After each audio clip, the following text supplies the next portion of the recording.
Bueno, gente, muchas gracias. Disculpen que demoramos unos minutos en la conexión, pero como ustedes saben, a veces hay un problema de compatibilidad de sistemas. La Mac usa otro sistema operativo y estábamos buscando la conexión y no se podía, y tuvimos que instalar el Chrome y entonces tardamos unos minutos más.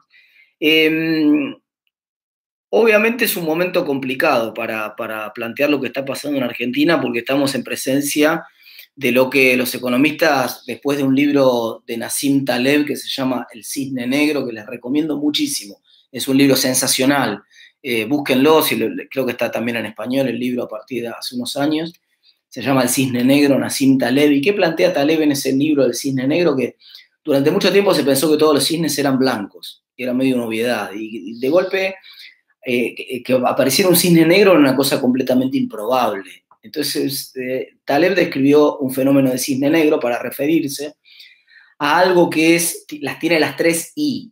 Es absolutamente improbable, por lo tanto es absolutamente imprevisible, y las consecuencias que tiene son incalculables. O sea, estamos parados arriba de un cisne negro que tiene esas tres características que acabamos de describir. Nadie podía prever. Es cierto, ahora con el diario del lunes hay alguna dando vuelta el video de Bill Gates diciendo que no estábamos preparados para una pandemia, pero nadie sabía que iba a haber una de estas características en este momento del año, en este año, ni tampoco nadie sabía que los gobiernos iban a sobrereaccionar. Probablemente vamos a poner esto en debate ahora en un rato, de la manera en que lo hicieron, iban a tener esa reacción que están teniendo, pararon el mundo. Esta es la primera vez en la historia que el mundo se baja. Vamos, los gobiernos mundiales globalmente, por acción o por omisión, en algunos de los casos demoraron en hacerlo por acción, finalmente lo terminó haciendo la gente, pero nos bajamos del mundo. Literalmente lo que acabamos de hacer es parar el mundo y decir, bueno, nos vamos a bajar. Y está cayendo el nivel de actividad económica en el mundo alrededor de un 40% en este trimestre. O sea, la economía hoy está produciendo un 40% menos de bienes en el mundo. En algunos lugares es más por esa proporción. En Argentina, por ejemplo, puede ser uno de los lugares donde está cayendo más. ¿Qué datos tenemos de la Argentina? El dato, por ejemplo, de demanda de energía eléctrica industrial. Ustedes saben que ese es un indicador muy bueno que nos puede mostrar qué es lo que está pasando con la actividad. Ustedes ya saben, la industria venía mal.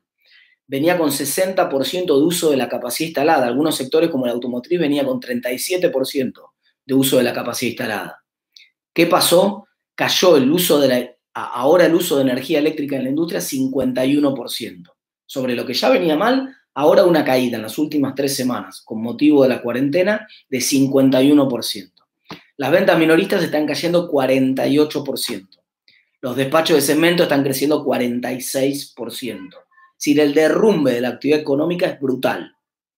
Ahora, es un derrumbe de la actividad económica que tiene una característica particular. Nosotros enseñamos en la facultad y aprendemos que puede existir shocks de oferta o shocks de demanda, y acá hay una combinación tremenda de shocks que se retroalimentan. ¿Cómo empezó esto? Esto empezó como un meteorito, como un shock de oferta.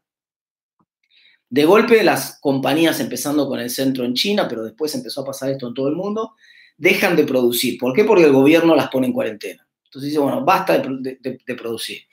Estaba este falso dilema durante un tiempo entre la economía y la salud, que es una pavada. Es falso el dilema ese, porque si vos no entrabas en cuarentena, como entraron todos los países tarde o temprano, de alguna o de otra manera, por acción o por omisión, se te enfermaba toda la gente y por lo tanto igual ibas a dejar de producir, pero desordenadamente, porque la gente se iba a enfermar masivamente. Y esto de hecho pasó en algunos lugares que no entraron rápidamente en cuarentena y tuvieron que hacerlo después. Por ejemplo, España, Italia, ahora Nueva York no termina de entrar en cuarentena, pero está en una situación donde la gente prácticamente se quedó en la casa.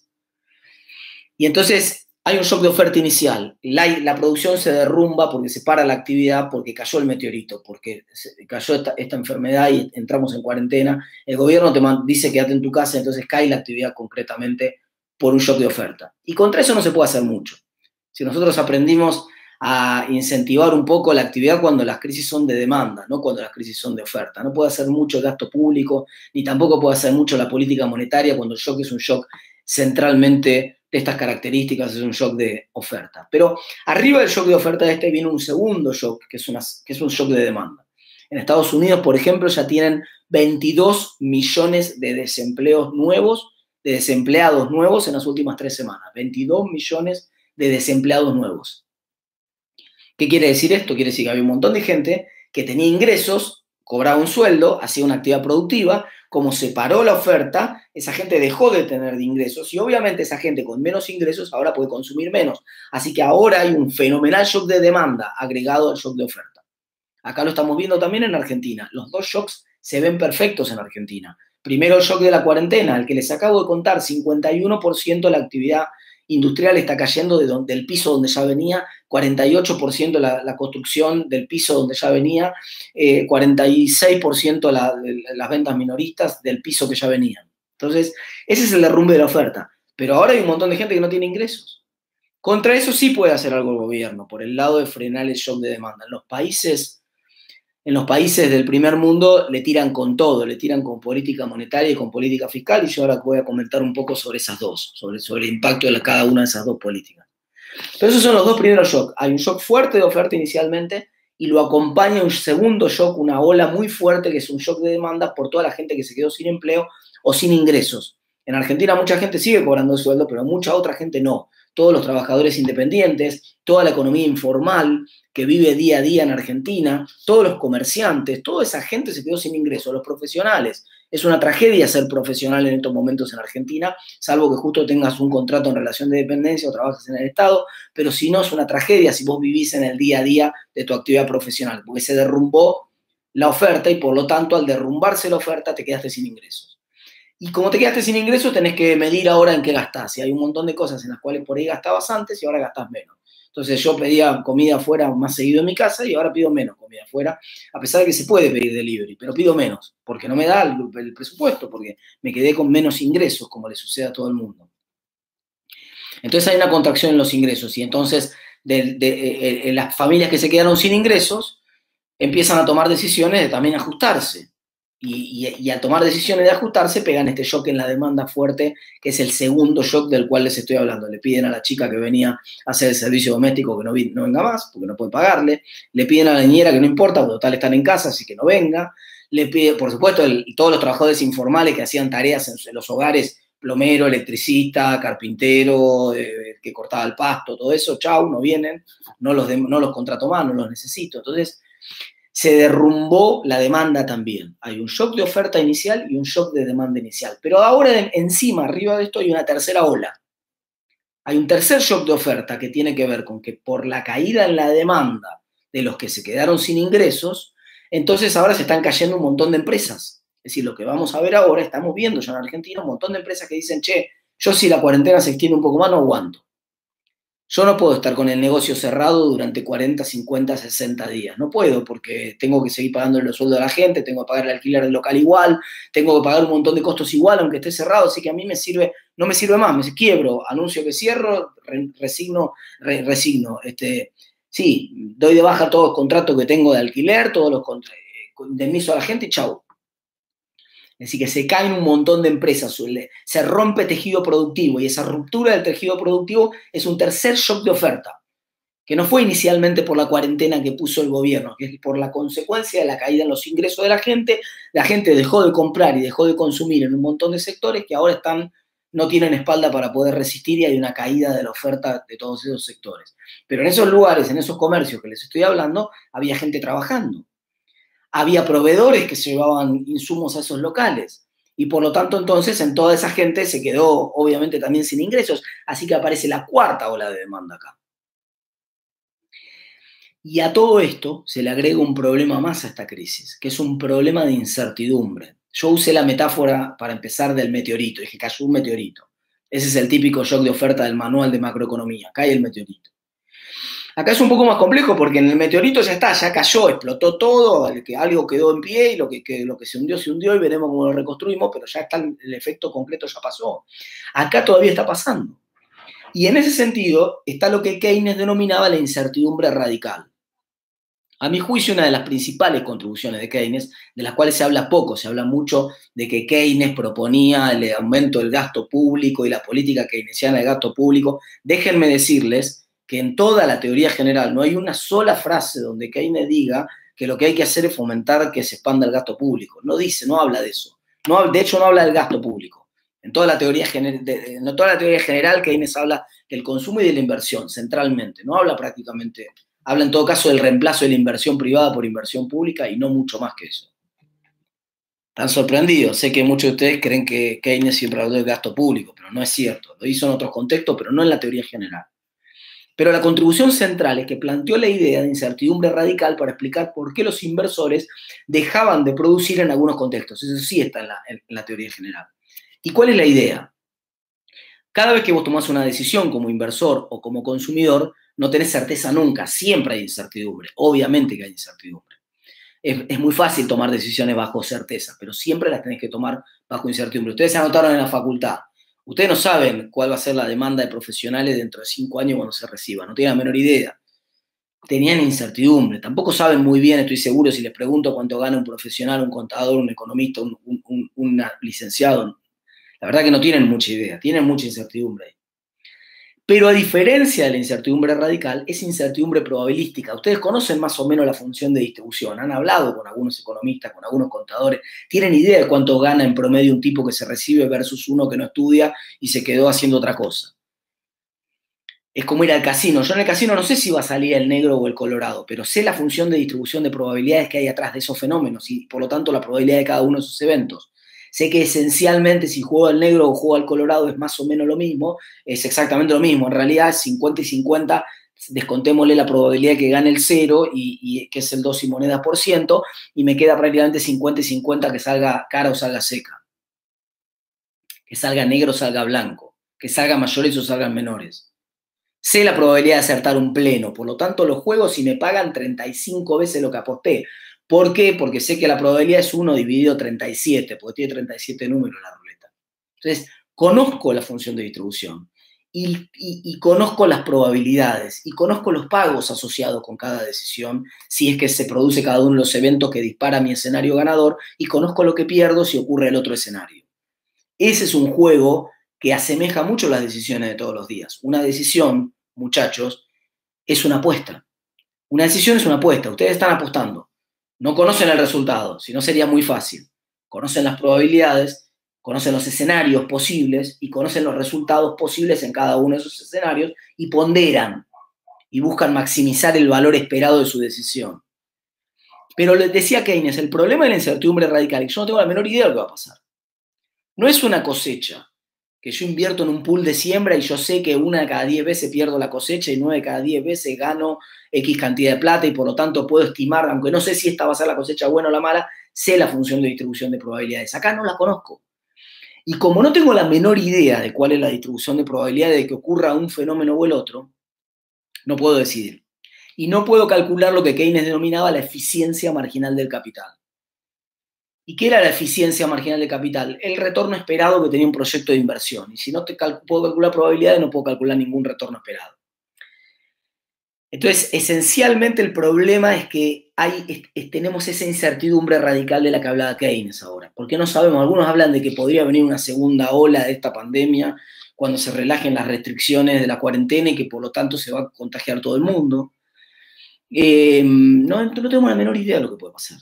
Entonces hay incertidumbre radical agregada a los 4 shocks que acabo de contar antes, al shock inicial de oferta, a la demanda que le siguió, al tercer shock de oferta de las empresas que se cayeron y al cuarto shock de demanda de la gente que recibía ingresos de esas empresas que se cayeron, se agrega que hacia adelante no tengo la menor idea de lo que va a pasar. O sea, no solamente cayó un meteorito, sino que miro hacia el cielo y hay una lluvia de meteoritos que se vienen para acá y no tengo la menor idea de si puede caer otro más dentro de todo. Entonces no quiero otra vez volver a construir para que caiga otro meteorito. Ese es el problema. Ese es el escenario de incertidumbre radical del cual les estoy hablando. Entonces, con un agravante, por si ya no fuera tétrica toda esta presentación que estamos haciendo acá, con un agravante, que aun cuando nosotros estemos seguros que pasamos la pandemia, supongamos que llegamos, que nosotros pudiéramos tomarnos ahora la máquina del tiempo de aterrizar dentro de 3 meses y se terminó, ya está controlado, no se contagia más nadie o se contagia muy poca gente y la economía arranca de vuelta. Digamos, podemos volver, se levantan toda la cuarentena y podemos volver a las actividades normales. Primero, sabemos, porque lo dijimos recién, que hay empresas que se cayeron en el camino, que hay muchos autónomos que se cayeron en el camino, que hay muchos comerciantes que se cayeron en el camino, que hay muchísimas pymes que encima son el corazón del entramado productivo que se desmoronaron en el camino, con lo cual no va a ser fácil seguir. Pero bueno, va a seguir, rota o como sea, va a seguir funcionando una parte de la economía. El problema es que nadie además va a consumir en la segunda mitad del año ningún bien durable. Si ustedes tienen una concesionaria de autos, si ustedes tienen una empresa que vende muebles, si ustedes tienen, bueno, ni hablar de una agencia de viajes, es decir, hay un montón de actividades en general de bienes durables, pero también vinculadas al turismo, que no van a tener demanda en la segunda mitad del año. ¿Por qué? Porque en general cuando se derrumba la confianza de los consumidores y cuando se derrumba el salario real y cuando aumenta el dólar, que son las tres cosas que van a pasar, esencialmente en ese contexto la gente deja de consumir bienes durables. La decisión estándar, típica es, che, iba a cambiar el auto este año. Bueno, con este quilombo no. Vamos a esperar a ver qué pasa el año que viene.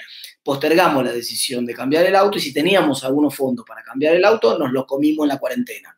Y si no nos comimos los fondos en la cuarentena, los pusimos en el dólar. Y entonces no vamos a consumir de ninguna manera ningún bien durable en lo que queda del año, con lo cual no vimos todavía toda la contracción de la demanda que podemos ver. Vamos a ver más contracción de la demanda agregada en la segunda mitad del año.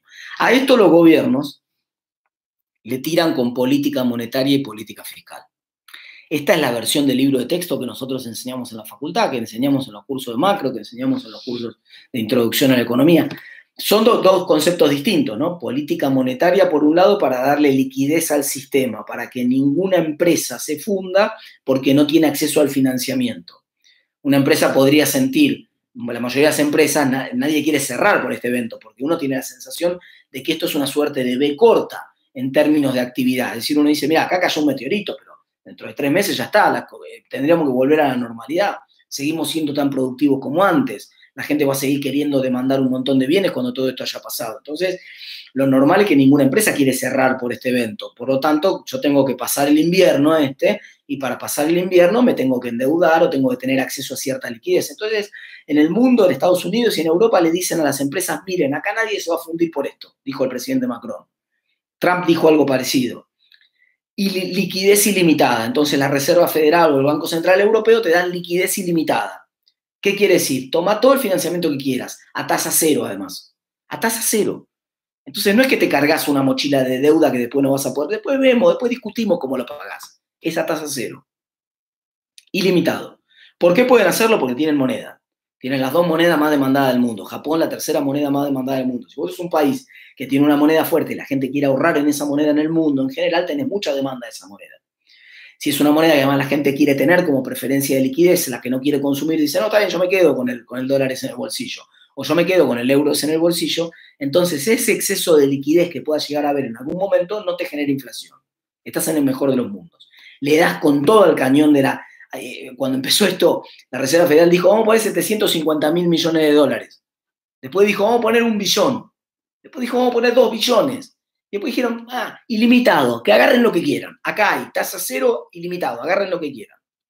Esa es la potencia de un arma muy efectiva que es la política monetaria en un contexto de darle toda la liquidez posible a las empresas para evitar esta tercera ola de la cual les hablaba que va a ocurrir en Argentina más fuerte que en otros países, que es la de la ruptura del tejido productivo que se cae por la caída de los ingresos de la población.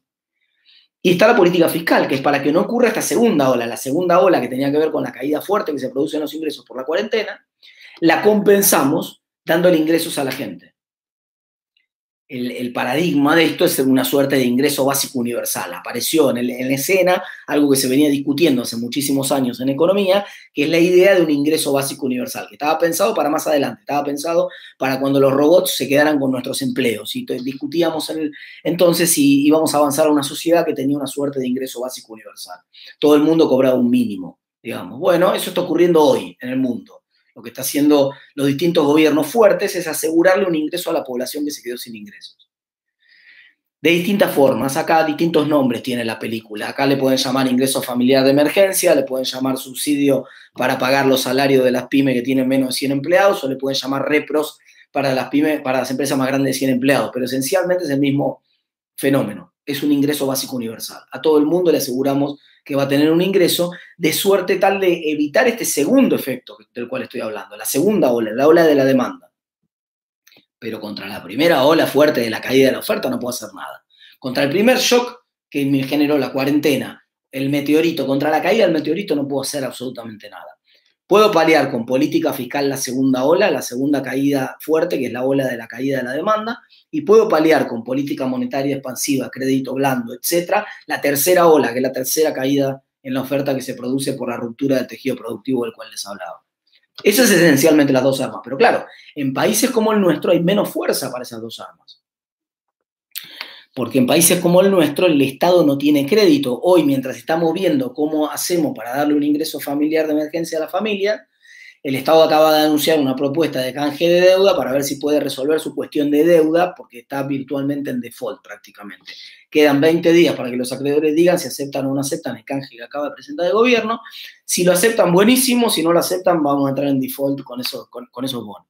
Entonces, no tiene potencia fiscal el gobierno argentino para hacer un ingreso básico universal, con lo cual acá en realidad el ingreso básico universal se financia también con emisión. Las dos cosas, la política monetaria se financia con emisión y el ingreso básico también se financia con emisión. Lo único que hay acá es la posibilidad de darle la maquinita, no hay otra posibilidad de financiarse por parte del Estado. Claro, eso no quiere decir que no existan en la práctica, y acá me voy a meter de lleno en dos temas muy controvertidos que aparecen ahora, sobre el eje del debate acá. El primero de los temas tiene que ver con que, a ver, muchachos, cayó un meteorito, y por lo tanto, como cayó un meteorito, hay un problema central, esencialmente, de que la gente, buena parte de la población, se quedó sin ingresos, pero la sociedad toda es este trimestre, por lo menos, después veremos cómo sigue los que vienen, este trimestre somos todos 40% más pobres. Y muchos de los que somos más pobres este trimestre es porque el gobierno nos dijo quédate en tu casa, no salgas a trabajar. Entonces, lo razonable es que si el gobierno me dice quédate en tu casa y a otro montón de la población le dijo, no, vos sí, vos venís a trabajar porque vos sos indispensable, vos sos esencial, tenemos un montón de gente que lo mandaron a la casa y un montón de gente que sigue trabajando. Esta gente no puede vivir de la caza y de la pesca, porque la caza y la pesca también está en cuarentena, está prohibido. El renglón 7 dice prohibida la caza y el renglón 8 dice prohibida la pesca. Así que no se puede salir de caza y de pesca, tampoco. O sea que esta gente no puede comer. Esencialmente, esta gente necesita que los que sí salen a trabajar y tienen ingresos, o no salen a trabajar, pero igual tienen ingresos, le transfieran parte de esto que generan a ellos. Olvidémonos por un rato de la cuestión monetaria y pensemos en la cuestión real, en la economía real acá. Los recursos de la economía son 40% menos de lo que habían sido en el trimestre anterior por la caída de este meteorito. Entonces, hay un montón de gente que tiene acceso a esos recursos y hay un montón de gente que no tiene acceso a esos recursos. Necesitamos, la sociedad como sociedad, olvídense del sistema económico, olvídense de todo, como sociedad, necesitamos que esta porción que tiene acceso a recursos, que tiene alimentos en la mano, pueda transferirle algo a esta parte de la población que está dentro de la casa y no puede generar nada. Y no tiene acceso a recursos. Y tenemos dos maneras de hacer esta transferencia de ingresos. Acá estoy hablando de ingresos, no estoy hablando de stocks, estoy hablando de flujos. Este es un concepto muy importante, una diferencia muy importante. Porque ahora voy a hablar de los stocks, del impuesto patria y de todo lo demás. Pero ahora estoy hablando de los ingresos. Es evidente que hay algunos que, a pesar de que en conjunto la sociedad produce 40% menos, hay algunos que siguen produciendo y hay otros que no producen más y necesitamos que los que siguen produciendo le transfieran de alguna manera, aunque sea alimentos, un ingreso básico universal a los que no producen. Tenemos dos maneras de hacerlo. Una, que encontremos fórmulas civilizadas. Miren, muchachos, ustedes son trabajadores públicos. No van a trabajar, se quedaron en su casa en cuarentena, van a cobrar igual el salario, no pueden cobrar igual el 100% de salario, van a cobrar el 80% de salario, o van a cobrar el 70% de salario. Después discutamos la fórmula, si los descuentos son más grandes para los salarios más grandes, más bajos. Acá no hay un problema, quiero que entendamos, porque se juntan las discusiones acá. El otro día yo hice este planteo y lo hice en la radio y algunos docentes se enojaron. Dijeron, no, ¿a vos te parece? Un docente gana 40.000 pesos. No es un problema de equidad acá. No es un problema de equidad de ingresos que tiene que ver con una cuestión estructural de la Argentina. Es un problema coyuntural. Y es un problema de equidad no entre ricos y pobres. A los que le estamos pidiendo que vayan a trabajar no necesariamente son los ricos. Y a los que le estamos pidiendo que se queden en la casa no necesariamente son los pobres. A muchos de los que le estamos pidiendo que se queden en la casa son en general gente de buenos ingresos, a un profesional, a un odontólogo, por ejemplo. Le estamos diciendo, quédate en tu casa, el odontólogo gana muy bien, pero ahora no gana nada. Le estamos diciendo que se quede en la casa. Y capaz que el que estás poniendo el lomo y trabajando es un empleado de un supermercado que está saliendo a trabajar. O sea, no es necesariamente una cuestión de los que ganan más a los que ganan menos o viceversa. Es una cuestión de los que trabajan y generan recursos a los que no generan recursos. Si no lo hacemos por las buenas, si no encontramos un mecanismo de que en las empresas la gente que está trabajando acepte un descuento salarial para poder transferirle a los que no están trabajando, seguir pagándole el sueldo a los que no están trabajando y no tener que despedir a nadie, si la sociedad no encuentra ese mecanismo para transferir recursos de los que generan a los que no generan, lo va a encontrar por las malas. Si lo va a encontrar por las malas. Si no lo puede hacer por las buenas, porque es políticamente caro para el gobierno establecer una baja de los salarios públicos del 20 o del 30% para pagar ese ingreso básico universal, y es relativamente costoso para las empresas hacer lo propio, entonces lo que va a ocurrir es que el gobierno simplemente va a emitir. Y todo lo que emita va a generar inflación, porque esta gente va a tener plata, va a haber más plata en el bolsillo de estos que no generan bienes, pero la cantidad de bienes de la economía es la misma. ¿Entienden? Es decir, no hay emisión que pueda compensar el shock de oferta. Se cayó un 40% la oferta. Y no hay emisión, por más que ustedes pongan más pesos en la calle, eso no multiplica la cantidad de panes ni la cantidad de peces. ¿Me explico? Otra cosa muy distinta es cuando la economía tiene incapacidades de demanda. Y entonces lo que estamos tratando es de fomentar la demanda y por eso le ponemos plata en el bolsillo a la gente. Muy distinto el panorama. Y el segundo fenómeno es que cuando vos estás en una crisis de esta naturaleza y te cae un meteorito, la sociedad cuando le cae un meteorito normalmente desahorra. Ahora sí vamos a los stocks. Cuando cae un meteorito, la gente dice, mira, no puedo salir a trabajar, ¿qué hago? Fíjate que tenemos en la alacena y tengo lata de atún que tengo guardada, la había acumulado. Bueno, lo primero que hago es comerme lo que tengo en la alacena. Había en las reservas de los supermercados, en los depósitos, más lata de atún, buenísimo. Entonces vamos a reponer la lata de atún que había y la sociedad se va a comer los depósitos, se va a comer lo que tenía guardado. La sociedad se va a comer primero todo lo que tenía guardado. Pero después va a llegar un límite, digamos, ¿no? Y entonces el gobierno plantea, bastante civilizadamente, yo creo que hay todavía un camino más civilizado que ahora voy a proponer, el gobierno dice, bueno, vamos a poner un impuesto a la riqueza, que los más ricos, con los stocks, porque los stocks de quién son, obviamente son de los ricos los stocks, los pobres no tienen ningún stock o tienen muy poco stock disponible, digamos, si uno va a decir, ¿qué vas a redistribuir? ¿Qué stock tiene la clase media? Su casa y su auto, no tiene mucho más. Y la clase baja, ¿qué stock tiene? Nada, probablemente no tenga absolutamente nada. Entonces, los únicos que tienen algún stock que se puede redistribuir y son los ricos, ¿quiénes van a ser? Vamos, no, eso es una cuestión, otra vez, no es un problema de justicia o injusticia. Algunos que son liberales extremos, que lo escuchan bastante a mi amigo Javier Milei, se enojan con estas cosas, ¿no? Porque dicen, no, pero es un incentivo perverso para el tipo que acumuló y generó la riqueza, porque si vos se la tomás, entonces no va a volver a generar, y entonces le dicen, miren muchachos, si cayó el meteorito, la sociedad tiene que desahorrar ineluctablemente. Esa es además de redistribuir ingresos de los que generan a los que no generan, hay que romper el chanchito. Para eso esencialmente está el chanchito. La discusión es si encontramos una forma civilizada de hacerlo, o lo hacemos de prepo, y cómo lo hacemos. Ineluctablemente, otra vez uso la misma palabra, esa redistribución, ahora sí va a ser de los ricos a los pobres, o a la clase media, porque los ricos son los únicos que tienen acumulación de stocks. Pero el problema es que esos ricos no tienen la acumulación de stocks en lata de atún. Porque si los ricos tuvieran la acumulación de stocks en latas de atún, alguien diría, vaya y expropiese, y listo, y agarren la lata de atún y repártanla a la gente. No, esto no es posible. Lo tienen en activos financieros.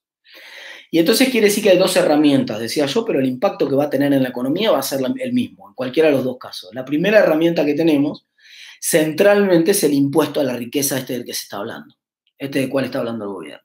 Y el impuesto a la riqueza es una expropiación de prepo. Todo impuesto lo es, en general, pero, y esta es una diferencia importante con muchos de mis colegas que son más liberales, en general esta idea de que todo impuesto es de prepo tiene patas cortas, porque uno acepta vivir en una sociedad y uno puede votar con los pies. Mirá, flaco, el impuesto es el costo de sostener a la sociedad.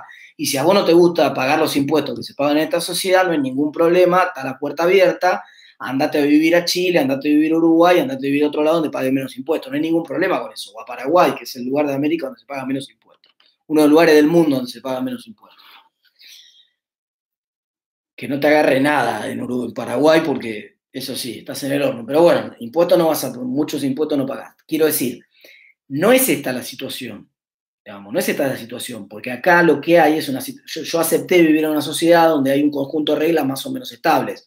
Y acá lo que está apareciendo es una regla nueva que me imponen y que me cae en helicóptero como el meteorito. Es decir, el gobierno, de esto no lo habíamos hablado.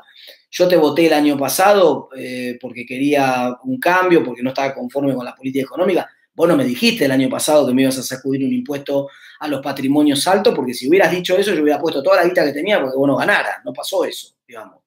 Entonces, tiene ruido el tema del componente impositivo. En su momento, en la década del 80, cuando había una crisis económica muy importante, Alfonsín planteó una idea que a mí me parece muy interesante en ese sentido. Alfonsín dijo, vamos a poner un ahorro forzoso. ¿Qué diferencia hay con el ahorro forzoso, entre el ahorro forzoso y el impuesto forzoso de este caso? Que siempre es forzoso, por supuesto, al liberal le van a molestar las dos cosas. Pero la diferencia es que yo no estoy rompiendo el incentivo al ahorro si pongo un ahorro forzoso, porque yo le estoy dando, yo voy a usar la riqueza de un montón de la población, de los 11.000 o 12.000 tipos que acumularon y que tienen más de 3 millones de dólares en Argentina, voy a usar esa parte de esa riqueza, pero no la voy a usar de prepo y se la voy a expropiar. Lo que voy a hacer es darle un bono por esa riqueza. Mirá, hoy necesito usar tu plata, discúlpame, después la sociedad te lo va a devolver. Veremos, después discutiremos cómo, en qué cuotas. Ustedes me van a decir, pero justo un país que está en default puede hacer eso. Bueno, veremos. Puede ser un bono con garantías. En cualquier escenario es mejor. Si me vas a poner un impuesto de prepo, que me des un bono a cambio. Entonces es más civilizado la respuesta a esa. Sea como sea, en cualquiera de estos dos escenarios que estoy mencionando, está el mismo problema que planteaba recién. La gente no tiene la riqueza en lata de atún. La gente tiene la riqueza en activos financieros. Hay dos problemas ahí. Uno de liquidez de los activos financieros. Yo puedo tener una riqueza muy grande, pero la tengo toda en propiedades. Entonces, ¿cómo hago para pagarte el impuesto? ¿Que tengo que tengo que salir a vender un departamento en el medio de una crisis? Hay un problema ahí. Pero bueno, ponele que tienen acceso al crédito, los ricos, y pueden conseguir financiamiento y de todas maneras, entonces, puede pagar el impuesto. Ponele que lo pueden pagar. Dejemos de lado esa cuestión. Ineluctablemente vos estás poniendo, cuando hagas la transferencia de ingresos de los ricos a los más pobres, vas a poner un montón de recursos en los bolsillos de los más pobres para que vayan contra una oferta de bienes que no está.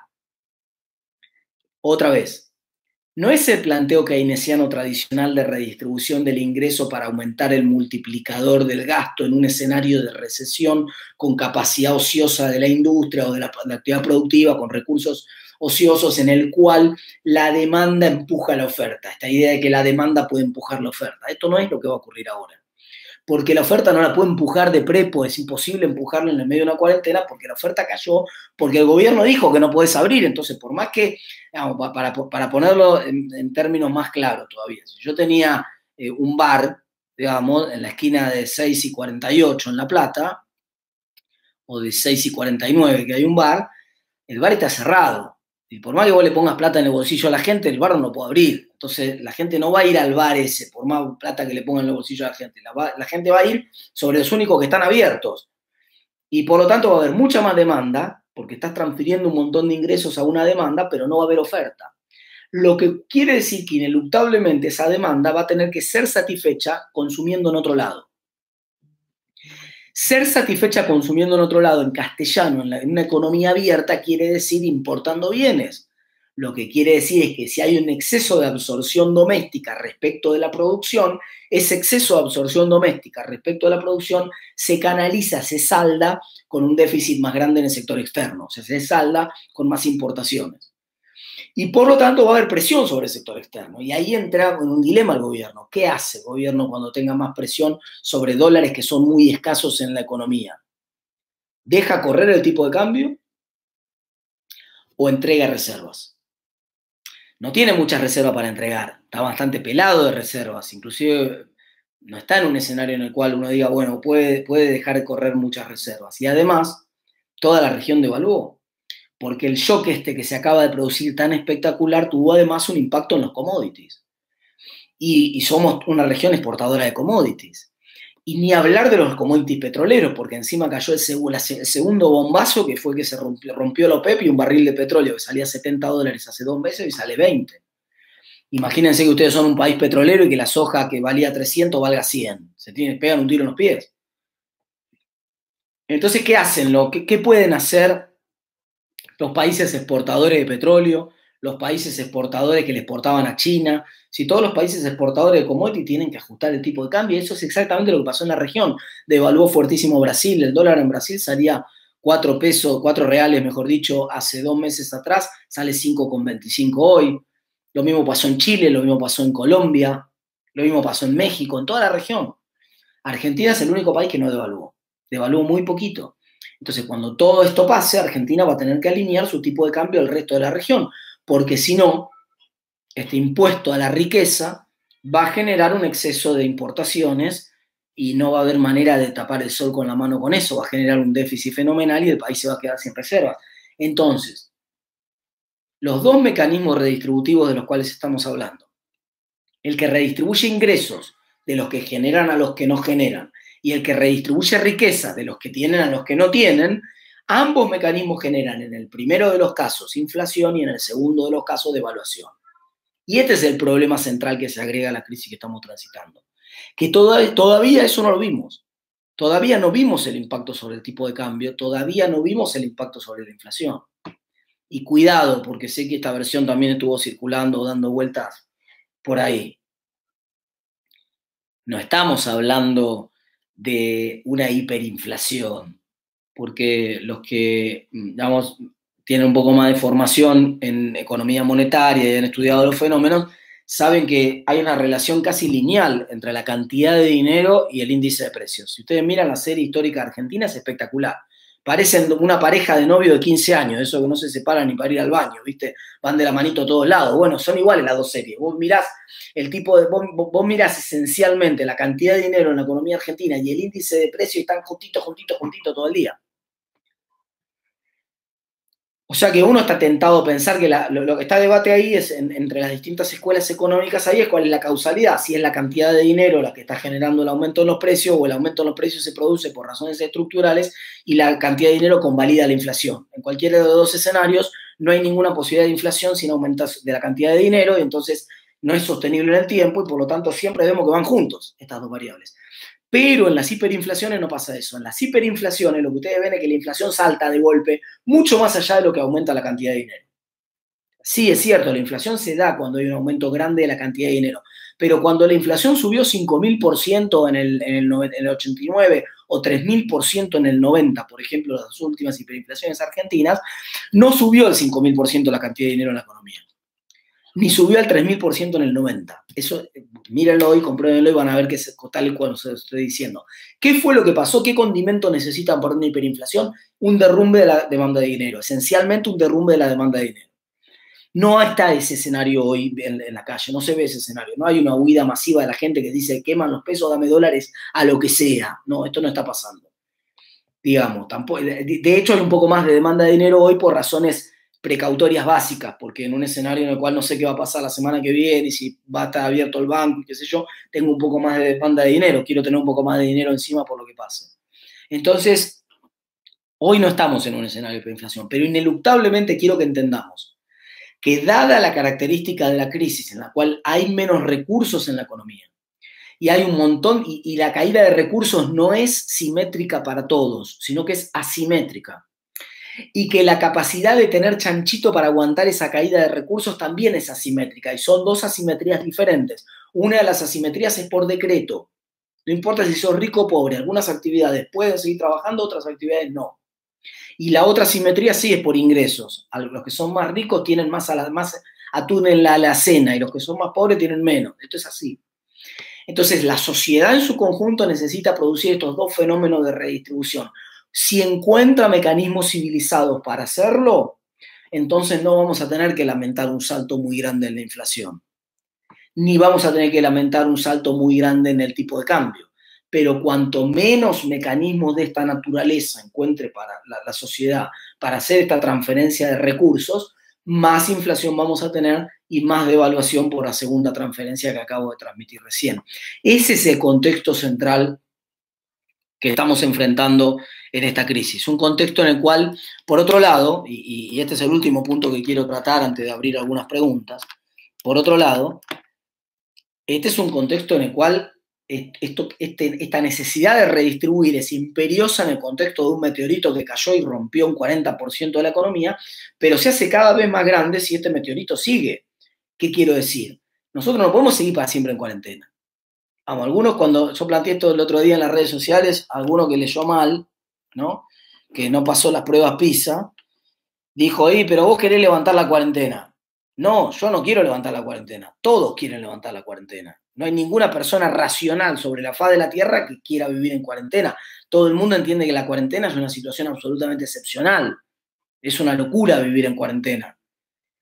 Yo, sin embargo, fui de los primeros que sostuve que había que poner la cuarentena cuando algunos terraplanistas decían que esto era lo mismo que una gripe. O sea que tampoco soy tan irresponsable. Lo que yo estoy planteando es que lo que hay que discutir en el mundo, lo que todo el mundo está discutiendo es cómo salimos. No hay ninguna discusión que hay que salir. No hay nadie planteando que hay que mantenerse en cuarentena para siempre. Sería un loco el que planteara eso. Se tiene que ir a vivir al medio de la montaña y hay que plantear eso. No, eso no está en el menú esa posibilidad. La única posibilidad es salgamos de la cuarentena. Y el único debate es cómo salimos, cuándo y de qué manera. Cuando uno mira desde el punto de vista de lo que hemos aprendido, pues vieron que este es un país generoso, todos ahora, antes éramos, cuando hay un mundial somos todos técnicos, cuando hay una crisis somos todos economistas, cuando hay una pandemia somos todos sanitaristas. Y ahora todo el mundo ha aprendido un poco de los epidemiólogos, en la famosa cuestión de achatar la curva, ¿no? Y la famosa cuestión del RO, ¿qué es ese famoso RO? La tasa de transmisión del contagio.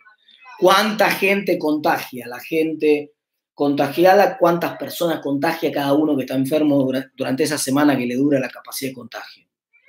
Si esa tasa de contagio fuera igual a 1, no pasa nada, porque si esa persona contagiada contagia solamente una persona en una semana, para cuando esta persona remite la enfermedad, esta queda enferma, pero para cuando esta remite, contagió a uno, siempre tenemos la misma cantidad de contagiados en la sociedad, no pasa nada. El problema es que esto crece exponencial. La primera investigación que se hizo en China demostró, en Wuhan, con la explosión que hubo de casos en Wuhan, demostró que el famoso RO, la tasa de transmisión, la tasa de contagio, estaba en promedio en 2,2. Pero cuando ustedes leían el paper lo que decía era el intervalo de confianza al 95% está entre 1,3 y 3,9. Al 99% de la gente esto se le escapa, pero a cualquiera de ustedes que haya hecho el curso de estadística saben de lo que les estoy hablando. Y a los que están en primer y segundo año y todavía no hicieron el curso de estadística, también es muy simple la idea. ¿Qué quiere decir esto? Quiere decir que el estudio que hizo la gente de Wuhan es un estudio sobre una muestra. Y por lo tanto, puede ser que en esa muestra haya dado 2,2 la tasa de contagio promedio, quiere decir que en promedio cada persona contagia 2,2, y que lo hace, pero tiene un margen de error esa muestra, como cualquier muestra, y por lo tanto, si hubieran replicado ese estudio 100 veces en Wuhan, tomando 100 muestras al azar, en 95 de esas muestras habrían encontrado un resultado de un RO que hubiera estado entre 1,3 y 3,9. Esto quiere decir, eso es parte de la incertidumbre que tenemos. No sabíamos y no sabemos si el RO es 1,3 o si es 3,9, porque si es 1,3 estamos haciendo un espamento fenomenal y no pasa nada. No pasa nada con 1,3 porque la cantidad de contagios crece a una tasa razonable y la absorbe bien el sistema de salud y no desborda nada. Pero si es 3,9, en 7 semanas explotó todo, está todo el país contagiado, crece exponencialmente, desborda enseguida el sistema de salud. Y acá hay un punto interesante de economía del comportamiento para entender algo que se llama en economía del comportamiento el framing. Hay un experimento en economía del comportamiento muy interesante. Le dicen que tiene que ver justamente con una pandemia, una situación como esta. Le dicen, usted tiene la posibilidad de aplicar una vacuna que no se probó nunca. Es una vacuna, están todos infectados en esa población, se van a morir todos, te dicen. Entonces usted tiene la posibilidad de aplicar una vacuna que va a salvar a 100 personas. pero no se probó nunca la vacuna, así que hay un riesgo de que mate a tantas otras personas. Si yo hago la pregunta en términos de vidas salvadas, todo el mundo quiere aplicar la vacuna. Si yo pongo el framing de la pregunta y los mismos porcentajes de probabilidad de éxito de la vacuna, pero el framing de la pregunta lo pongo en términos de cuántos se mueren, ahí nadie quiere aplicar la vacuna. Y acá pasa una cosa parecida. Si yo hubiera pensado en el escenario de una economía que se mueve con actividad económica normal y yo les hubiera dicho, miren, hay 8.000 muertos en las rutas por accidentes de tránsito en Argentina. Yo tengo una posibilidad, tengo una forma de bajar las 8.000 muertes de accidentes de tránsito en la Argentina. Paremos la economía durante un año. Si yo hubiera planteado eso, todos me hubieran pensado que yo estaba loco. Hubieran dicho, no, mirá, sí, es probable que si paramos la economía durante un año bajen los accidentes de tránsito. De hecho, ese es el resultado que acaba de ocurrir. Bajaron 83% los accidentes de tránsito, porque no hay tránsito, entonces es una obviedad. Pero entonces quiere decir que sabiendo que va a volver a haber accidentes de tránsito, si yo habilito que otra vez haya tránsito en la ruta, el responsable de los accidentes de tránsito soy yo, obviamente no. Ese es un falso dilema como está planteado. Lo que yo tengo que evitar en esta crisis entre la salud y la economía, lo que yo tengo que evitar es que se desborde el sistema de salud. Yo no puedo evitar que la gente caiga enferma. Es normal, en el 2009 hubo 12.000 casos de gripe A en Argentina y se murieron 680 tipos, digamos, se muere la gente, ¿no? Quiero decir, lo digo medio brutalmente, pero es normal. Lo que no puede pasar, la sociedad está preparada para que se muera gente en accidentes de tránsito. Lo que no puede pasar, volvamos al ejemplo de los accidentes de tránsito, es que se muera la gente porque no hay rutas como la gente, porque no hay controles en las rutas, entonces la gente maneja alcoholizada. Es decir, no puede pasar que se muera la gente porque falta Estado. Y falta Estado no quiere decir más gasto público, cuidadito con esto, porque hay, de hecho, yo acabo de publicar en el newsletter mío del lunes pasado, la regresión que hice mirando todos los casos de los 166 países que tienen datos sobre cantidad de contagios y presupuesto en salud, y no hay relación estadística. Escuchen esto, no hay relación estadística entre la cantidad de contagios y el presupuesto en salud, número uno. O sea, no es cierto que los países que gastan más en salud sean países en los cuales el coronavirus entró menos. No hay relación estadística.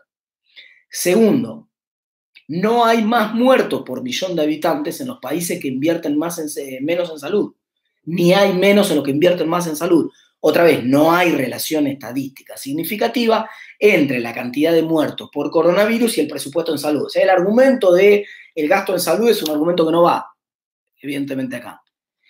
A lo que me refiero es a que a nosotros no nos puede pasar que se nos desborde el sistema de salud, porque nosotros teníamos la herramienta y lo que estamos haciendo es dejando a la gente sin esa herramienta. Si se desborda el sistema de salud de un tipo que tiene un cuadro, que necesita una situación extrema de un respirador y que no puede acceder al respirador porque yo fui imprudente en la velocidad a la cual levanté la cuarentena. Ese es el desafío. Por supuesto que al gobierno no le puede pasar que levante la cuarentena y se le contagie todo el mundo. Ese es el peor de los males. De hecho, sería el segundo peor de los males acá. El primero peor habría sido no haber hecho nada y que explote la situación directamente como le explotó en su momento a Italia y como le explotó a España. Ese sería el peor de los escenarios. El segundo peor escenario sería haber hecho algo, empezar a soltar ahora la cuarentena y que se desborden un poco los casos. Ese sería un escenario malísimo, por supuesto. Que es que tengamos pérdida de vidas evitables porque nos desborda el sistema de salud. Pero hay un tercer escenario, que es el tercer escenario más malo acá, en esta pandemia, y es que no sea cosa que nosotros transitemos toda la pandemia esta con la economía parada durante 3 o 4 meses y todo el daño que va a significar para el tejido productivo eso y la cantidad de empresas que se van a quebrar y la cantidad de familias que se van a romper, etcétera, etcétera, etcétera, con capacidad ociosa en el sistema de salud. Si uno pudiera ser un planificador excelente y tuviera todos los números y pudiera calcular exactamente, ¿qué buscaría uno? Empezar a relajar la cuarentena de suerte tal de que el sistema de salud no colapse. Pero tampoco que me quede, en estos momentos tengo 2.000 camas de terapia intensiva disponibles para los casos de coronavirus y tengo ocupadas 100. Yo no puedo tener 5% de las camas de terapia intensiva ocupadas porque quiere decir que me preparé para una crisis que no es tal. Quiere decir que ajusté demasiado la manija de la cuarentena. Se me fue la mano con la manija de la cuarentena. Y ese es el equilibrio que tiene que encontrar el gobierno. ¿Cuánto empieza a habilitarla? ¿Y cómo la puede empezar a abrir? Bueno, hay una investigación muy buena de Tomás Puello, que fue publicada hace un par de semanas atrás. ¿Qué propone Tomás Puello? Que es una idea muy razonable. Dice, bueno, ordenemos a las actividades por su contribución al PBI, o sea, por su contribución al nivel de actividad económica, de la más importante a la menos importante, y luego ordenemos a las actividades por su contribución al contagio colectivo. Ejemplo, supongamos que yo tengo una actividad como los cines. ¿Los cines qué impacto tienen en el PBI? Muy poquito. ¿Qué impacto tiene en el contagio? Altísimo, porque un tipo tose adentro de un cine y se contagió todo el mundo. Entonces, bueno, esa actividad no, es la es la última que va a volver. El año que viene vuelvan los cines, este año no van a volver. Pero ¿qué otra actividad tengo? La minería a cielo abierto, por ejemplo. La minería a cielo abierto, ¿genera mucho en el PBI? Sí, genera mucho en el PBI, sobre todo de regiones como Catamarca, La Rioja o unas regiones genera un montón. ¿Tiene impacto en la tasa de contagio? Casi nada, porque la gente está al aire libre, porque hay muy poca cantidad de trabajadores por unidad de capital, por producto, entonces hay poca cantidad de trabajadores, hay poca posibilidad de contagio, porque están distanciados los trabajadores, y porque además, justo en esa actividad puntual que acabo de elegir, tienen dormitorios en la montaña, o sea, tienen un esquema en el cual pueden ellos armar un propio esquema de cuarentena de los trabajadores que estén una semana en la montaña, pueden pasar una semana en cuarentena abajo de la montaña y pueden después volver a la casa a la tercera semana. Digamos, esa actividad podría volver mañana. Y así empiezo a avanzar. Y empiezan a volver las actividades, la segunda actividad, que puede ser, por ejemplo, la construcción al aire libre. La construcción al aire libre, ¿tiene posibilidad de contagio? Por supuesto, como cualquier cosa. Pero ¿hay contacto entre la gente? No. ¿Se puede mantener la distancia social de 2, 3 metros entre personas? Sí. ¿Es un espacio cerrado en donde el virus permanece en el aire? No. ¿Aporta mucho a la economía? Sí, muchísimo. La construcción tracciona muchísimo la actividad económica y además mejora la cuestión de ingresos que nos preocupaba en los segmentos de ingresos bajos.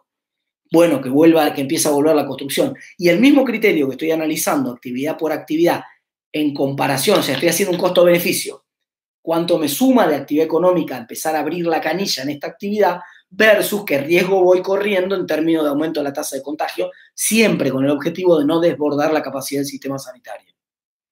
Y eso lo tengo que cuidar región por región, por las dos razones que voy a mencionar. Y con esto termino. Porque en cada región hay actividades que tienen distinta tasa de contagio. Es decir, hay regiones enteras donde no hay ningún caso de contagio, en pueblos enteros de 5.000 habitantes donde no hay ni un solo caso de coronavirus. Pueden volver a la actividad con relativa normalidad. Y hay otras regiones, como el área metropolitana de Buenos Aires, donde es mucho más delicada la situación. Está el tema del transporte público, que es clave acá. Si vos vivís en Chascomús, vas a trabajar en bicicleta o en tu auto, no pasa nada. Hay menos riesgo de contagio en el camino al trabajo. Si vos vivís en Morón, vas a trabajar a Capital Federal, te tomas un tren, un colectivo y un subte. Chau, si no te lo agarraste, es como jugar a la lotería con todos los tickets, digamos. Entonces la chance es mucho más grande. Entonces, estas actividades en el área metropolitana de Buenos Aires van a tardar más en volver, y las actividades en los pueblos alejados van a tardar menos en volver, el criterio geográfico. Pero al mismo tiempo, ese análisis costo-beneficio también hay que hacerlo en términos de capacidad sanitaria en cada uno de los lugares. Porque no es lo mismo la capacidad sanitaria si tengo un rebrote en el Gran Buenos Aires que la capacidad sanitaria si tengo un rebrote en un pueblo del norte que no tiene capacidad de terapia intensiva. ¿Me explico? Cuando se fue la gente en la cuarentena masivamente a Pinamar, cuando pusieron la cuarentena la semana esa, y algunos irracionales encargaron para Pinamar, entrevistamos nosotros al intendente de Pinamar y la primera pregunta que le hice fue: ¿cuántas camas de terapia intensiva tiene Pinamar? Si alguien se descompone en Pinamar, ¿qué pasa? ¿Tiene lugar donde? Y me dijo 5 camas de terapia intensiva. Después me dijeron que esa pregunta que le había hecho al intendente había sido la pregunta que había desalentado más gente de viajar, que había desalentado más que cualquier otra campaña. Sí, cuando la gente se enteró, dijo, che, guarda, porque si nos llega a pasar algo en Pinamar, nos contagiamos, estamos en el horno. No hay capacidad entonces ahí tengo que ser un poco más estricto. Y bueno, la actividad no puede volver. El turismo va a tardar un poco más en volver ahí. ¿Me explico? Ese parece ser el criterio de razonabilidad con el cual tenemos que empezar a salir paulatinamente de la cuarentena, porque si no corremos el riesgo de que la pandemia económica sea incluso más profunda, más devastadora que la pandemia sanitaria del coronavirus. Muchas gracias, señores. Cumplí en el tiempo que les había dicho, creo que hicimos 55 minutos. Abrimos en el chat que tenemos acá algunas preguntas, voy a empezar a leer algunas ahora y voy a contarles, les voy a dar un 30 segundos para que escriban alguna pregunta más. Comprenderán que no puedo, es imposible contestar todas las preguntas porque el chat se está moviendo bastante por lo que veo y hay varias preguntas ya y seguramente ahora van a empezar a sumar algunas preguntas más. Y entonces voy a ir viendo los paquetes de preguntas que sean parecidas y voy a ir haciendo respuestas medio globales, ¿no? Para tener un poco de idea sobre esto. Ok, a ver, vamos a ver algunas de las preguntas de acá. ¿Qué pasa si, acá me hace una pregunta, ¿qué pasa si Argentina entra en default y por ende no va a tener financiamiento externo? A ver, ya no tiene financiamiento externo Argentina. Aunque no esté en default, cuando vos tenés 4.000 puntos de riesgo país, 4.000 puntos de riesgo país es default virtual, digamos, quiere decir que ya no te presta nadie. Es como yo digo, cuando muchas veces, digamos, el riesgo país es como la temperatura, ¿no? Cuando vos me decís, che, tengo 40 de fiebre y estás complicado, tenés que ir al médico, tengo 41 de fiebre, estás muy complicado. Ahora, si vos tenés 48 de fiebre, ya te moriste, o sea, de 48 o 50 más o menos lo mismo, ahí arriba no cambia nada. Y cuando vos tenés 4.000 de riesgo país es lo mismo que tener 8.000 o 240.000, ya no te presta más nadie, ya estás afuera. Más de 1.000 puntos ya estás afuera del mundo, esencialmente. La discusión es si después de este canje de deuda, número uno, si el canje es aceptado, número dos, lo que los economistas llamamos el exit shell. ¿Qué quiere decir exit shell? Quiere decir cuánto pagan los bonos argentinos en el mercado con esos nuevos bonos. Supongamos que sí, que la gente los acepta los bonos. Dentro de 20 días se aplican las cláusulas de acción colectiva, como ustedes saben, más del 66% de los acreedores aceptan el canje y sí, corre el canje, se le impone al resto. Y entonces todo el mundo pasa a tener los nuevos papeles. ¿Cuánto valen en el mercado esos nuevos papeles? Si esos nuevos papeles en el mercado pagan una tasa de retorno que nos pone en un riesgo país arriba de 1.000 puntos, igual estamos afuera. Que ya lo estamos, insisto, afuera del financiamiento. Y de todas maneras, en este contexto que tiene Argentina hoy, dramático de la pandemia, esa es una pregunta de segundo orden casi, porque hoy estamos discutiéndonos en la vida y la muerte, entre la vida y la muerte en la sala de terapia intensiva.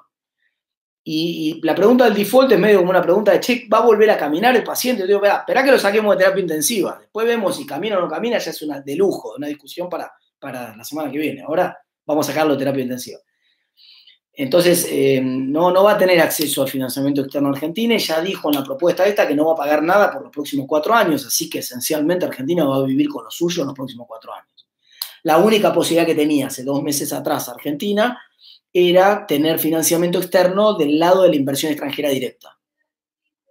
No del lado de la colocación de bonos del Estado, que nadie iba a comprar igual un bono del Estado en los próximos 2 o 3 años. No, la única posibilidad que tenía era por el lado de la inversión extranjera directa, básicamente se hablaba de vaca muerta, el fenómeno de vaca muerta. Bueno, tampoco. Con el barril de petróleo a $20 el barril, vaca muerta está completamente muerta, valga la redundancia, ¿no? Así que no tiene ninguna chance. Argentina está fuera del financiamiento externo, en este escenario, lamentablemente.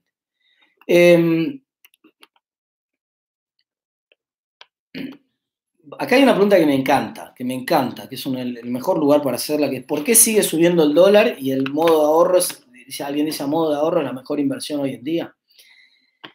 A ver, número uno, hay un señor que se llama Eugene Fama que ganó un premio Nobel en el año 2008 de economía, por demostrar una cosa muy simple, que es que cuando vos podés comprar libremente un activo financiero, no se puede predecir el salto en el precio.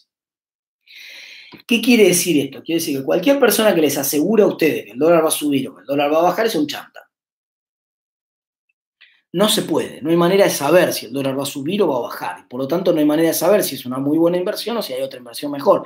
Digamos, que dice, la mejor inversión es el oro. No sé, sí ocurre, ¿qué ocurre, digamos? En los momentos de mucha incertidumbre, la gente vuela a calidad, los papeles vuelan a calidad. Se fueron de los mercados emergentes 100.000 millones de dólares en los últimos 40 días. No hay ningún antecedente en la historia de una salida de capitales tan masiva. Para que ustedes se den una idea, en la crisis del 2009 se fueron 25.000 millones. Acá son 4 veces más y en menos tiempo, en 40 días. 100.000 millones de dólares se fueron de los países en vías de desarrollo, de los emergentes, hacia las cajas de seguridad que representan los bonos estadounidenses o los bonos europeos. O sea que esencialmente hoy lo más seguro es quedarse en un bono norteamericano. Lo segundo más seguro es quedarse en el dólar porque es la moneda más fuerte en este momento. Eso no quiere decir, por supuesto, que el dólar en el mundo se vaya a apreciar o se vaya a devaluar próximamente. No hay manera de saberlo, insisto. Y tampoco quiere decir en Argentina.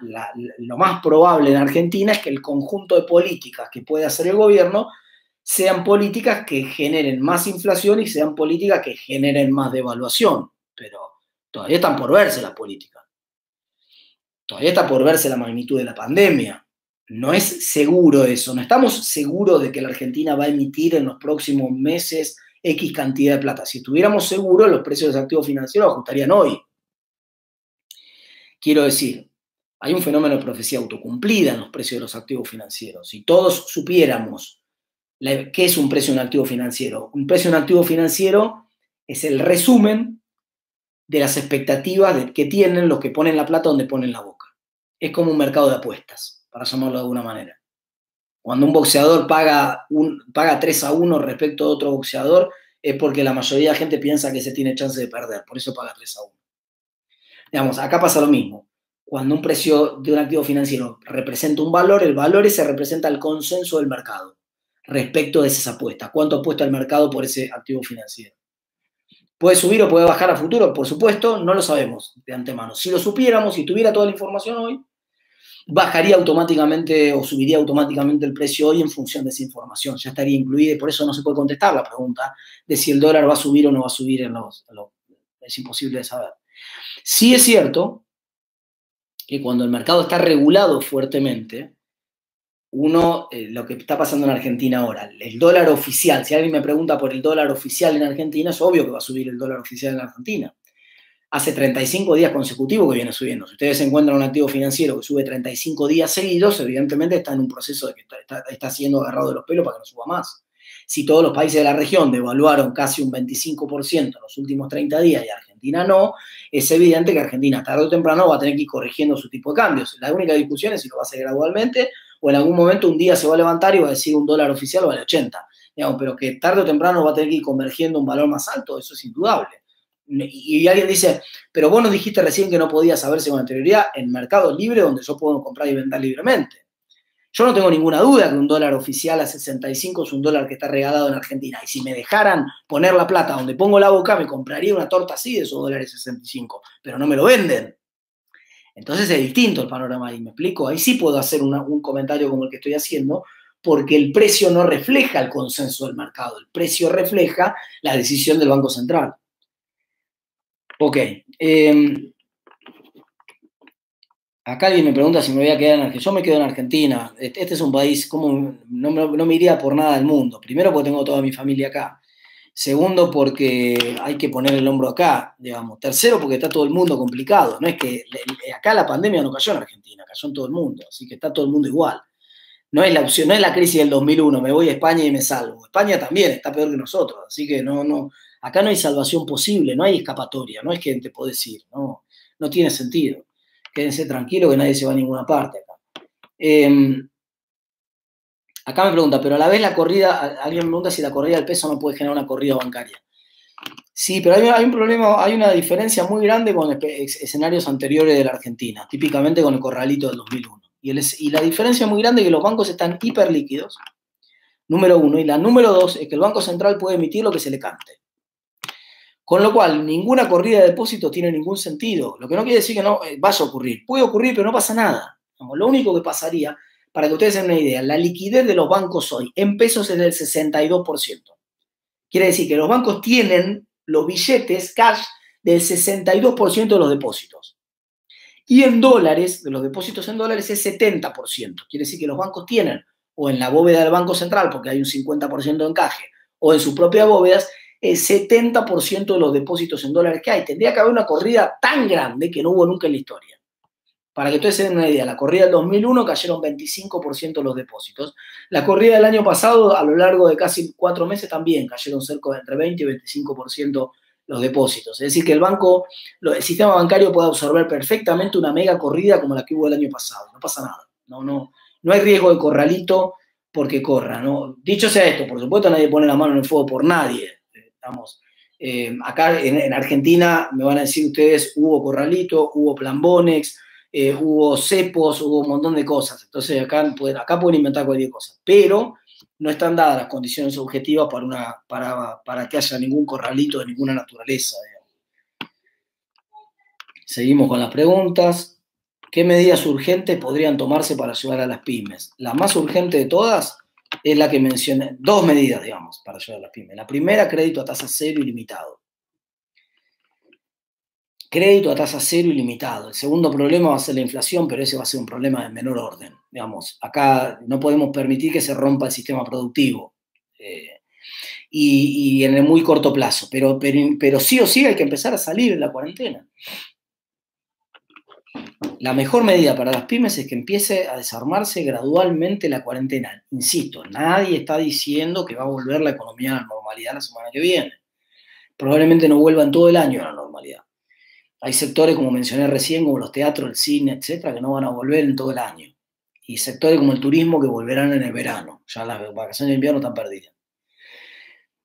Pero hay un montón de actividades que ya pueden empezar a volver de a poco, gradualmente. Es lo que está haciendo todo el mundo. Miren lo que está haciendo, por ejemplo, Francia, que ya empieza a habilitar algunas actividades. Miren lo que hace Chile, miren lo que hace Uruguay, miren lo que hace Suecia, miren lo que hace Islandia, miren lo que hacen. Claro, en general lo hacen con otra estrategia, hay otra tecnología, hay testeos masivos, hay otras cosas, pero de a poco van soltando la cuarentena. Esa es la mejor de todas las medidas, ¿no? Este Mateo Ayudi insiste con la pregunta de los políticos. Ya te vi, Mateo, la metiste varias veces. Matías Rodríguez creo también. A ver, ¿qué pienso de los políticos que se niegan todos se niegan a soltar los privilegios? A todo el mundo, esta es una máxima de la política en todo el mundo. Vos hacés la propuesta más razonable del mundo, hasta que tocás la de uno. Ahí ya no es tan razonable. Todos estamos de acuerdo en redistribuir la del otro. Pero cuando dicen ahora poné la tuya, no, la mía no. Y siempre hay una razón razonable para explicar por qué la mía no, por qué tiene que ser la de otro primero. Si uno mira para arriba, siempre hay uno que tiene más guita arriba. Entonces me dice, no, espera, tocásela. Espera que hay otro que gana más que yo. Tóquenle primero a ese.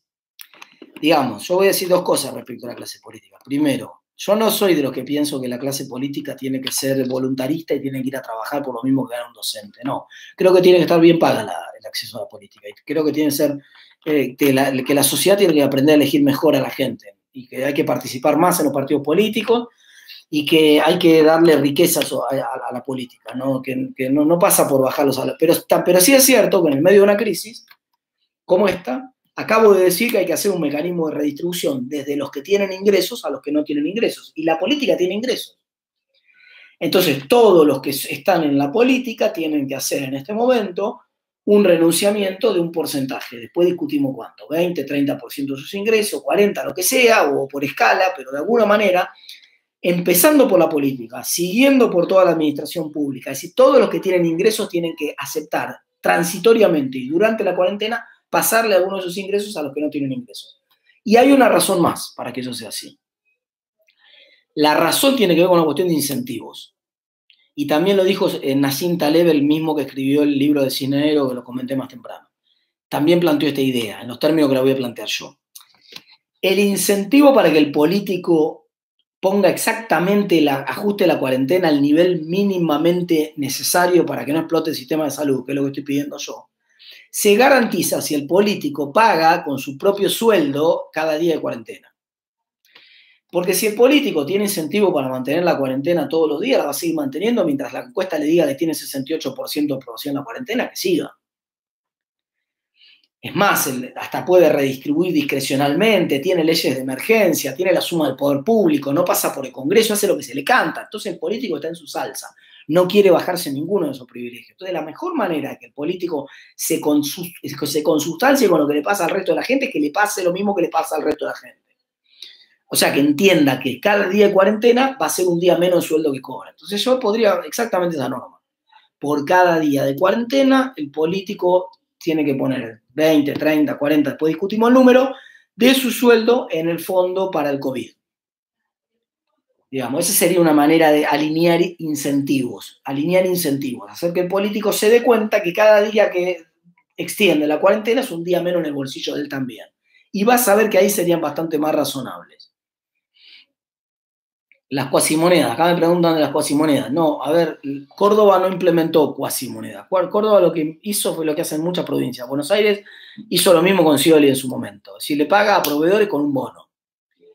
No tienen plata. Las provincias van a recaudar, están recaudando 50% menos de impuestos de lo que recaudaban antes y a diferencia del gobierno nacional no tienen maquinita. Entonces, como no tienen maquinita y no tienen recaudación, o pagan menos salarios, que van a empezar a hacer eso seguramente, van a empezar a pagar menos sueldos, o ineluctablemente tienen que empezar a pagar a algunos que puedan, por lo menos a los proveedores, con algún tipo de bono. Y esto va a empezar a ocurrir. Algunos van a decir, ¿cuál es muy delgada la línea que va del bono a proveedores al bono al trabajador y que ese bono al trabajador empieza a circular en la economía? Sí, es bastante delgada.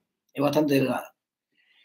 Supuestamente por el pacto fiscal que firmaron los gobernadores no se pueden emitir cuasimonedas, pero esto es Argentina, ¿no? Entonces yo, no, digamos, una provincia medio apretada, que en una circunstancia que no puede pagar los salarios, empieza a pagarle a los trabajadores y decirle, miren, no le puedo pagar el 100%. ¿Quieren un bono? Yo no digo que es una cuasimoneda, es un bono. Este bono se lo empiezo a pagar en cuotas a partir del año que viene. Digamos que la provincia dice que el 30% del salario lo paga en bonos y que esa letra, ese patacón, vence en el 2024, lo paga dentro de 3 años, digamos, a los premios. Bueno, nada evita que ese patacón sea transado libremente en el mercado. Que yo vaya al supermercado y le diga al que vende en el supermercado, che, mirá, te jodes si te pago en patacones, ¿a cuánto me lo tomás? Digamos, eso va a pasar en la práctica. Nadie emite una cuasimoneda con la lógica por ahí de que circule como cuasimoneda, pero una vez que yo lo empiezo a pagar a los salarios con un bono, ese bono es muy fácil que circule como cuasimoneda. ¿Qué otra pregunta aparece acá? Acá me pregunta Julia, ¿por qué prestan al 24%? Una tasa muy alta. ¿De dónde sacan ese valor? Digamos, porque está la comparación con que Chile presta tasa cero, Estados Unidos presta tasa cero, Europa presta tasa cero. Eso es verdad, pero también los 3 países que mencionaron tienen inflación cero, o muy poco. Entonces, prestar a tasa cero en Argentina hoy sería prestar a tasa menos 24, ¿no?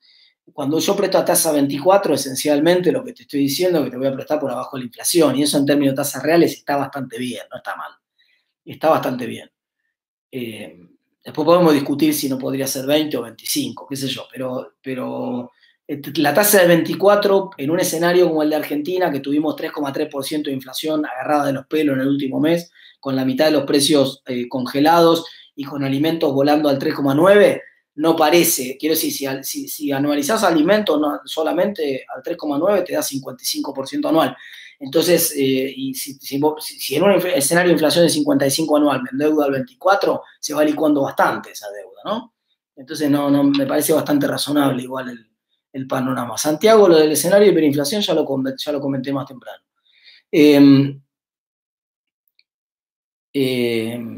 Bueno, a ver qué otra pregunta más hacemos. Vamos a hacer un par de preguntas más y después vemos.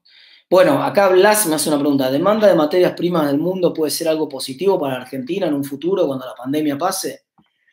Digamos, hay un punto positivo de que seamos exportadores de materias primas y es que a pesar de que se cayeron todas las materias primas en el mundo, las alimentarias fueron las que menos se cayeron. El petróleo cayó de 70 a 20. Se derrumbó. Si nosotros fuéramos Venezuela, que ya estaba en la lona, estaríamos bajo de la lona ahora. Chao. Game over. Ahora, por suerte, nosotros estamos parados en el commodity, en la soja, que menos impacto tuvo, casi menos. El mejor de los commodities fue el jugo de naranja. El jugo de naranja congelado subió 20% en el mundo. Porque todo el mundo quiere estar en la casa y entonces la demanda de jugo de naranja creció. Increíblemente. Así que si hubiéramos sido entre la República de Entre Ríos, estaríamos bárbaros porque el precio de la naranja internacionalmente mejoró.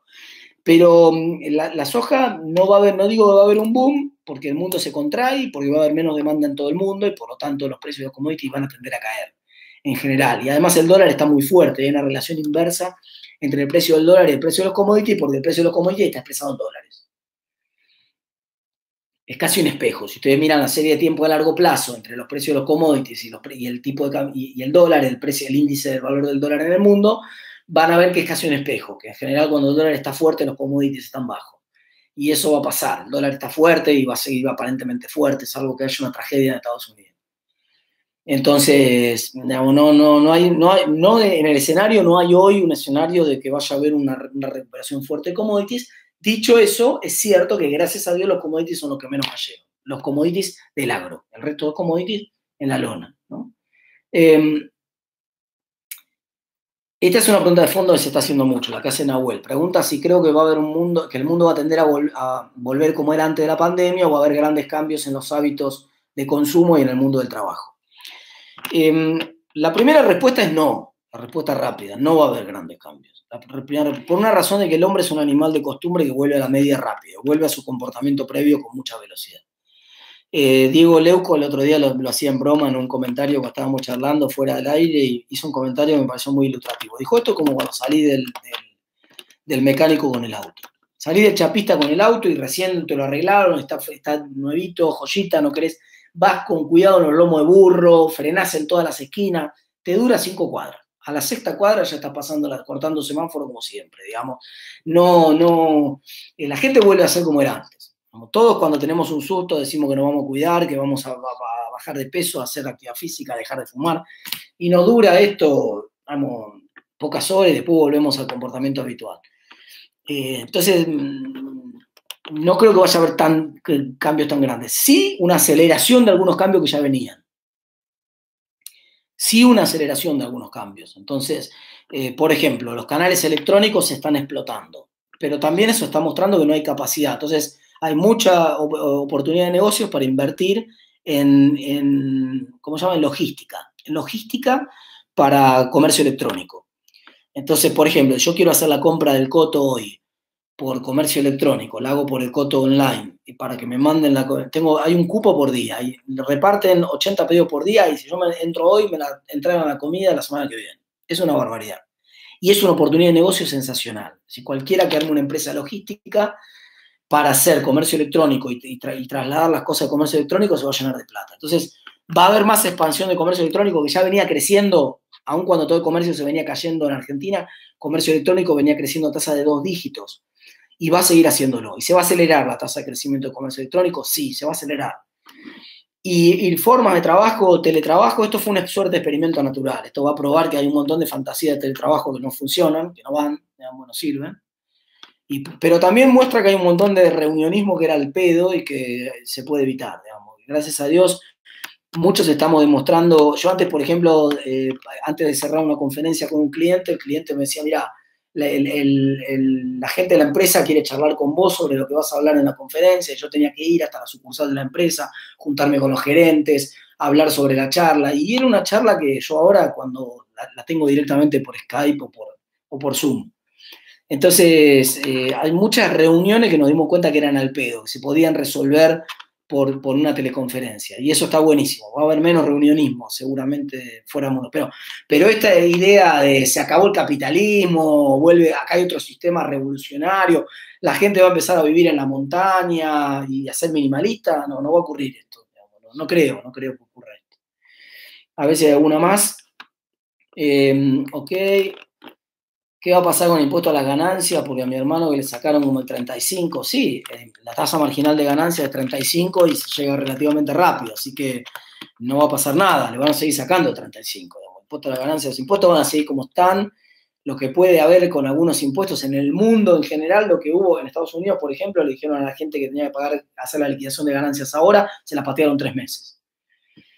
Y podría haber algo así en Argentina, porque se va a derrumbar, no va a pagar nadie impuestos porque nadie tiene un mango y nadie sabe qué va a pasar la semana que viene. Entonces la gente primero va a comer y después va a pagar impuestos. Y recién cuando se despeje la incertidumbre, esté claro cómo vamos a salir de cuarentena y cuál va a ser la situación, la gente va a empezar a pagar los impuestos. Entonces, si el gobierno es razonable, porque si no va a tener que perseguir a 2 millones de habitantes, si el gobierno es razonable, en algún momento va a haber algún tipo de moratorio o de flexibilidad para pagar esos impuestos, probablemente. Y entonces lo vas a poder pagar en más cuotas, por ejemplo, ganancias, esa es la pregunta que me están haciendo acá. Ganancias se puede pagar hasta en 3 cuotas. Bueno, podría ser que el gobierno estudie hacerlo en 6, qué sé yo. Digamos, no sería descabellado que aparezcan este tipo de cosas. Hasta ahora fueron bastante pijoteros en el gobierno con medidas impositivas. Si la única que no largaron es la de ellos. Si se dieron en todo lado, todo lo que tienen, pero impuestos hasta ahora no bajaron nada, casi nada. Ok, ¿alguna más? Conforme acá me preguntan si el presidente tendría que armar un equipo de economistas como lo hizo con el COVID. Digamos, el presidente tiene su equipo de economistas, que son los que él considera que son los mejores economistas, está todo su derecho. Todos podrían pensar, che, pero en ese equipo tendría que estar fulano, pero en ese equipo tendría que estar mengano. Bueno, el presidente ganó y eligió los que le parecían a él, y se supone que él podía elegir libremente y eligió los mejores, digamos. Ser presidente para elegir un ministerio de economía es casi como ser el director técnico de la selección para elegir. Vos no tenés restricciones, los equipos te los prestan a los jugadores, vos en general tenés a los que vos te podés elegir, digamos, y armaste lo que vos creías que era lo mejor. Y el presidente armó lo que creía que era lo mejor, y más allá de que justo el presidente sea un partido político que no es el que más me gusta a mí, dentro de todo, la gente que eligió para acompañar al Ministerio de Economía, del grupo que tenía para elegir, que le responde a él y que piensa como él, eligió los más inteligentes, los más razonables. Martín Guzmán, de hecho, es profesor de la facultad, así que es un excelente profesor y un excelente economista. Si va a escuchar otros aportes de otras personas, bueno, puede ser que en algún momento empiece la preocupación más de la economía. Hoy está todavía la preocupación de la salud en el centro, pero en algún momento vamos a tener que preocuparnos por cómo salimos de esta situación, y probablemente ahí empiece a escuchar un poco más otras voces, pero no es que necesite sí o sí reforzar el equipo. Creo que tiene un equipo que él considera que es el mejor, ¿no? Vaca muerta ya no tiene chance de desarrollarse con el dólar, con el petróleo a 20, no, ninguna. Con el conjunto de reglas que tiene este gobierno, ninguna.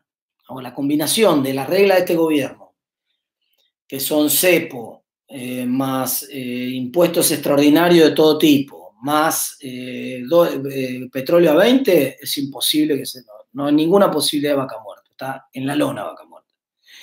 Ahora, si el petróleo, el gobierno pone un barril criollo, como le llaman, o sea, asegura que todo el gas que salga de vaca muerta y el petróleo tiene un precio más alto, le pone un precio sostén de 45 al petróleo y al gas de $4 por millón de BTU, por ejemplo. Bueno, y si además arma un conjunto de reglas que permitan que las empresas traigan sus dólares al valor real del dólar, o sea, 100 mangos, y también se puedan llevar los dólares cuando ganen sin tener que pagar nada extra, digamos, en condiciones razonables, si arma toda esa ingeniería, podría ser. De eso se hablaba mucho antes de que asumiera el gobierno. Cuando asumió el gobierno se hablaba mucho de que la persona que había armado eso, que era Nielsen, iba a manejar el Ministerio de Energía. Finalmente no lo manejó, fue a YPF, ahí hay una interna política, nunca pudieron armar el Ministerio de Energía, quedó medio acéfalo, y es un desastre. La gestión energética del gobierno es un desastre. Entonces, la verdad que es muy poco auspicioso el panorama de vaca muerta en este escenario. Pero bueno, tiene potencial en algunas condiciones, que son las que mencioné, podría tenerlo. Ok, a ver, es impresionante la cantidad de preguntas que hay. ¿Qué va a pasar con el impuesto a ganancia? Ya está, ya la dije. Todo el mundo demanda el crédito, Bueno, muchachos, voy a contestar la última, y nos vamos porque ya es tarde y otro que se tiene que ir a otras actividades. Acá me pregunta Mariana, ¿qué acciones puede llevar adelante un pequeño ahorrista ante el temor que genera la eventual devaluación e inflación? Vamos, la que está haciendo. Yo ya les dije, en el mundo los ahorristas están yendo a buscar seguridad. Y esos son bonos del Tesoro americano. Y alternativamente dólares. Y ambas cosas se pueden comprar desde un celular. En Argentina ustedes bajan una aplicación. Yo tengo una empresa que me auspicia a mí en mi programa de radio, que es Balance, y esa aplicación, si ustedes se la bajan, compran lo que quieran, bonos del Tesoro norteamericano, dólares, lo que ustedes quieran. No hay ningún problema. Desde un celular lo pueden comprar. Y eso parece ser la opción más conservadora. Ahora también están los tipos que les gusta la ruleta. Vamos, las crisis estas son grandes oportunidades también. Hace 3 semanas atrás, YPF tuvo en una semana una suba de 96%, después de haberse hundido, después de haberse licuado completamente, perdió el 80% del valor en un mes, y hubo una semana que subió 95%. Dense cuenta que si yo pierdo el 80% de valor, algo que valía 100 pasa a valer 20. Si de ahí sube 95%, no vuelve a 100, va a 40, en realidad un poquito menos de 40, ¿me explico? Si sube 100 y baja 100, no queda en el mismo lugar, ¿no? Está claro eso. Entonces, la aplicación es Balance, la voy a escribir acá en el chat porque alguno me lo preguntó. Con Z, ahí está. Esencialmente lo que pueden hacer es lo más seguro del dólar o a los bonos del Tesoro norteamericano. A los que les guste arriesgar un poco o tengan alguna plata que no la necesiten para vivir y quieran correr algún riesgo, hay oportunidades. Realmente las acciones argentinas están a precio de remate. Y si pasa todo esto relativamente bien, hay una oportunidad, hay oportunidades buenísimas. Las petroleras en el mundo también están a precio de remate, porque el petróleo vale $20 el barril. Capaz que hay un acuerdo y el petróleo se recupera después de toda esta crisis. Hay muchas apuestas que uno puede hacer. Son apuestas, siempre piensen que los mercados de inversiones son mercados de apuestas. Si a ustedes no les gusta el casino, bueno, entonces bono del Tesoro norteamericano, dólares. Si les gusta el casino, bueno, anímense y pongan alguna fichita en alguna parte. Señores, muchísimas gracias a todos. Quiero agradecer a la gente del Centro de Estudiantes, de la Franja, que armó la presentación, que me insistió. Yo la verdad que mi respuesta siempre es no cuando me dicen, porque estoy desbordado de actividades y no tengo posibilidad, pero es la casa donde me preparé, donde me formé. Los chicos de la Franja me han acompañado muchísimas veces y no les puedo decir que no. Así que agradecerles mucho a ellos, mucho a ustedes, y espero que hayan guardado después la hayan grabado los chicos del centro de presentación y la tengan disponible los que no la pudieron escuchar. Nos vemos